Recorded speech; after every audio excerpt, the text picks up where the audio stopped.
เหมือนสายทานไหลไปบ่หวนคืนแต่มีคำหนึ่งที่มั่นคงและยั่งยืนบ่อาจลืมความเป็นเพื่อนดีต่อกันยามยังอยู่สุขและทุกข์ช่วยแบ่งปันมิตรภาพนั้นจงรักษาไว้หากวันใดล้มลงเพื่อนจงลุกสู้ใหม่เฮาจะก้าวเดินไปพร้อมกันคำว่าเพื่อนนั้นคือความห่วงใยคำว่าเพื่อนจริงใจเสมอมาคำว่าเพื่อนบ่มีวันห่างลา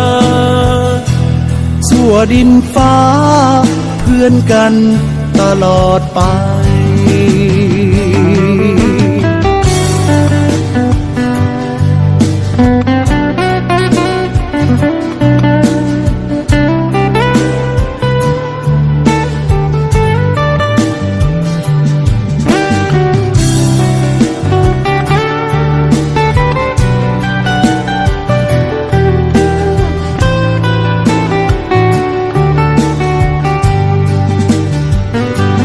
ยังอยู่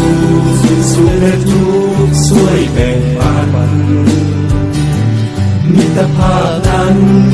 จงรักษาไว้หากวันใดล้มลงเพื่อนจงสู้ใหม่เฮาจะก้าวเดินไปพร้อมกันคำว่าเพื่อนนั้นคือความห่วงใยคำว่าเพื่อนจริงใจ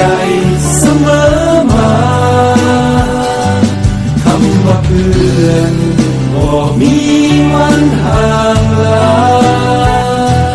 ส่วนดินฟ้าเพื่อนกันตลอดไป